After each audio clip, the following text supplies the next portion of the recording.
Selamat datang dan selamat menikmati. Hargan meminta maaf kepada Feriel dan mengakui kalau ia bersalah. Feriel mengatakan, jadi Hargan mengetahui siapa dirinya. Ia berencana membunuh Hargan, tapi sepertinya tidak diperlukan. Jadi katakan padanya di mana letak kesalahan Hargan.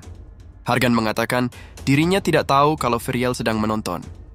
Sambil menghajar Hargan, Feriel berkata, jadi Hargan tidak tahu salahnya di mana. Ia suka menonton yang manusia ini lakukan, beraninya kamu mengganggu kesenangannya. Tristan berpikir, organisasi Demonic Ones melakukan segala cara, tapi hanya bertemu dengan demon tingkat menengah. Tapi Jin Hyuk sudah disukai oleh Demon King. Feriel mengatakan, sekarang pergilah, dirinya akan membuat Hargan menghilang jika terlihat lagi. Apakah Jin Hyuk melihat itu? Bahkan demon tingkat menengah bukan apa-apa dalam bentuk ini. Mengapa Jin Hyuk tidak menjadi Dark Apostle saja? Jin Hyuk mengatakan tidak mau. Dirinya dapat melawan demon tingkat menengah tanpa bergerak sedikit pun. Feriel mengatakan Jin Hyuk benar-benar mengatakan tidak kepada Demon King. Sepertinya waktu sudah habis. Ia akan terus memperhatikan Jin Hyuk dan beritahu dirinya jika berubah pikiran. Jin Hyuk membalikkan badan dan berkata, sekarang apa yang akan ia lakukan terhadap Tristan? Dirinya terus-menerus menemui kendala di setiap kali kalian ada, karena kalian terus membuat masalah. Nirasha terbangun dan berkata, badannya terasa seperti hancur berantakan. Apa yang terjadi? Terdengar suara Maria di televisi. Tim penyerang berhasil menyelesaikan lantai ke-15 dan memutuskan untuk mendonasikan Witch Cauldron kepada Asosiasi Awakened Dunia. Lalu Asosiasi Awakened Dunia mengumumkan kalau mereka akan menggunakan relik itu untuk membantu player menengah mendapatkan equipment yang lebih kuat.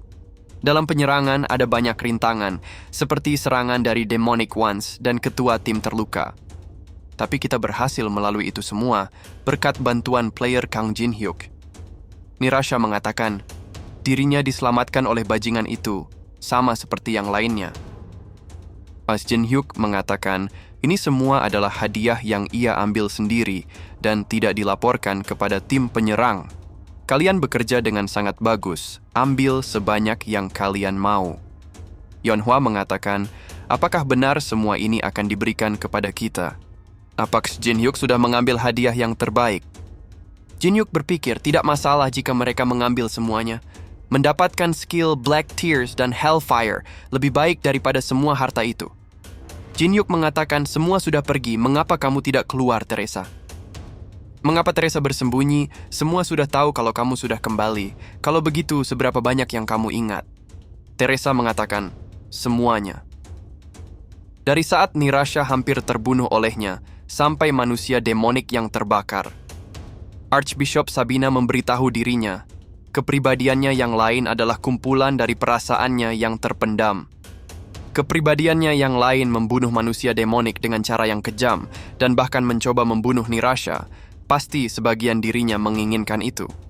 Jin Hyuk mengatakan, sudah cukup.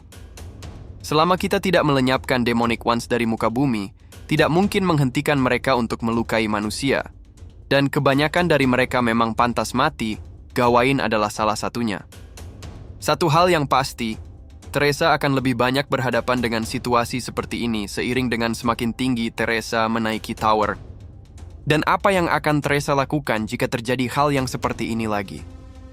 Kali ini, kita cukup beruntung. Satu-satunya orang yang meninggal karena Teresa adalah manusia demonik, dan kepribadian yang lain mundur saat dikonfrontasi. Tapi jika kepribadian itu mencoba untuk membunuh Taemin, Yeonhwa, atau dirinya, dapatkah Teresa mengontrol kembali? Untuk saat ini, Teresa tidak dapat mengontrol di situasi yang seperti itu. Dan itu adalah kelemahan yang dirinya tidak dapat tolerir. Teresa mengatakan, dirinya mengerti apa yang Jin Hyuk katakan. Ia akan pergi sekarang. Alice mengatakan, apa perlu untuk sekasar itu? Teresa terlihat berusaha untuk melalui itu. Dirinya yakin kalau Teresa menginginkan kata-kata yang hangat dari Jin Hyuk. Jin Hyuk mengatakan, Teresa, bukanlah orang yang mudah menyerah hanya karena dirinya dingin terhadapnya. Dia akan kembali dengan lebih kuat. Markas kedua Asosiasi Demonic Ones. Mereka mendapatkan laporan kalau Gawain sudah meninggal 3 hari lalu, relik yang digunakan juga sudah rusak, dan satu-satunya tempat di lantai bawah untuk memanggil demon sudah dihancurkan. Melina yang ada di sana terkejut melihat Tristan yang sudah mempunyai Brand of Obedience. Untuk merespon pergerakan Demonic Ones, Jin Hyuk menempatkan Tristan bersama dengan Melina untuk melaporkan semua aktivitas organisasi. Lantai kelima, Andrea Domain, dan lantai ke-25, Titan Fortress, terus menumbuhkan kekuatan pasukan mereka untuk bersiap menghadapi yang akan datang.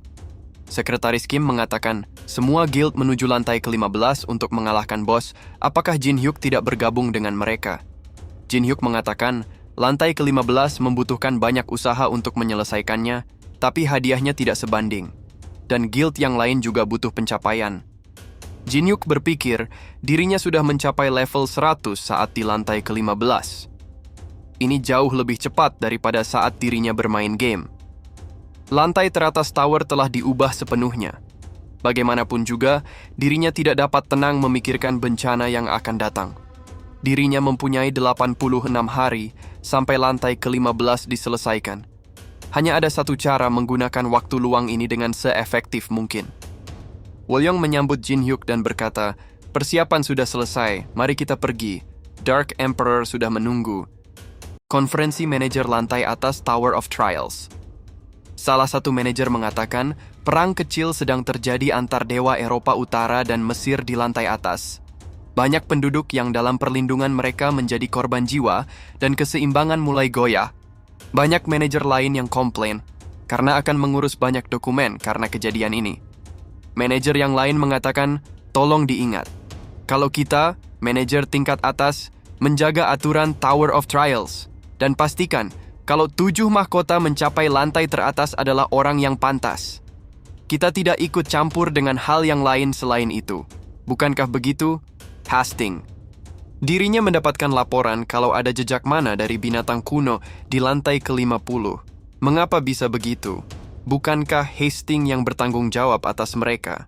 Semua manajer menjadi gaduh mendengar hal itu.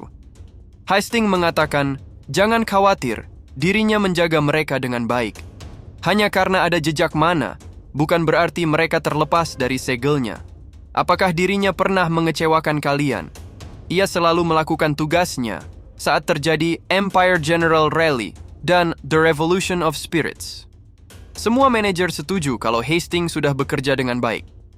Hastings mengatakan, jadi dirinya bersyukur kalau kalian sudah percaya pada dirinya. Tapi ada satu manajer yang ragu-ragu atas Hastings. Jin Hyuk membawa Alice ke lantai 25, Murim Territory. Alice mengatakan, pasti enak menjadi seorang player, dapat berjalan-jalan dengan bebas. Jin Hyuk mengatakan, sekarang Alice keluar cincin semaunya saja. Wolyong mengatakan, maaf mengganggu, tapi pakaian kalian sangat tidak cocok. Alice pun mengganti pakaiannya dan berkata, sekarang kita akan pergi kemana? Wolyong mengatakan, ke atas Gunung Heaven, yang ada di belakang dirinya.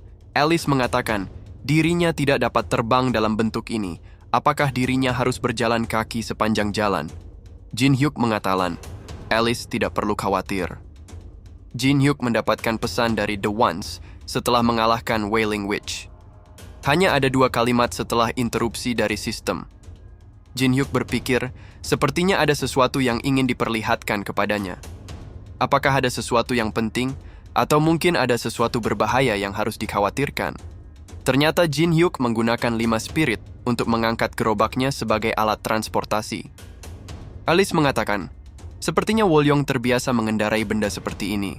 Wolyong mengatakan, jika ingin terus melayani Jin Hyuk, dirinya harus terbiasa dengan hal-hal seperti ini. Markas pusat sekte Heavenly Demon Palace. Ketua tim Shadow Legion mengatakan, Supreme Heavenly Demon masih menghilang dan belum ditemukan. Jika terus begini, klan ortodok akan mencoba melanggar gencatan senjata. Kita mendapatkan banyak aset dan barang-barang sebagai ganti untuk membantu aliansi Murim dalam perang melawan Empire. Jika mereka menyadari ketua sekte tidak ada di sini, mereka akan menyerang kita, Dark Emperor. Dark Emperor mengatakan, tidak perlu panik, ketua sekte sedang pergi sebentar. Sekte Heavenly Demon tidak akan jatuh. Bukankah begitu, Left Guardian, Samaja? Samaja mengatakan, dirinya tidak perlu khawatir selama Dark Emperor sehat dan bugar. Tapi itu benar, kalau anggota sekte banyak yang cemas. Sekte Heavenly Demon memuja kekuatan.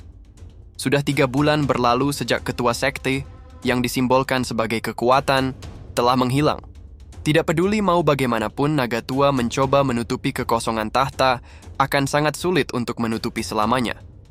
Dark Emperor merasa tersinggung dipanggil naga tua oleh Samaja. Tiba-tiba angin bertiup dan aura mulai berkumpul di sekitar Dark Emperor.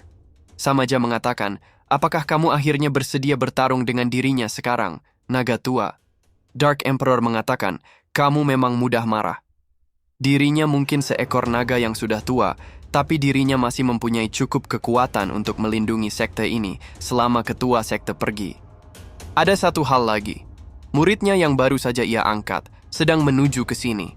Orang itu cukup kuat untuk membantu kita. Bisakah Samaja menyambut muridnya? Samaja hampir tak percaya kalau Dark Emperor membawa muridnya ke sini. Jin Hyuk mengatakan, kerja bagus. Tapi kalian harus memperbaiki kemampuan kalian dalam berbelok. Ini adalah Heavenly Demon Palace, di mana Dark Emperor tinggal. Muncul seseorang dan berkata, apakah itu kamu, orang yang berpura-pura menjadi murid Dark Emperor? Wolyong mengatakan, dia adalah orang yang dimaksud. Jin Hyuk mengatakan, tidak perlu repot-repot Wolyong. Orang itu tidak berniat mendengarkan apa yang kita katakan. Orang itu mengeluarkan racun dan berpikir, dirinya tidak punya dendam dengan kalian, ia hanya mengikuti perintah dari atasan. Jangan membenci dirinya. Saat Wolyong ingin membawa Jin Hyuk pergi, Alice menariknya ke belakang dan berkata, Wolyong cukup duduk saja dan perhatikan. Mari kita nikmati pertunjukan ini. Tidak perlu khawatir tentang Jin Hyuk. Jin Hyuk mengaktifkan skill Thousand Poison dan menghisap semua racun yang orang itu keluarkan. Jangan lupa untuk subscribe, komen, like, dan share-nya ya teman-teman, supaya tidak ketinggalan konten menarik Mimin selanjutnya. Thank you.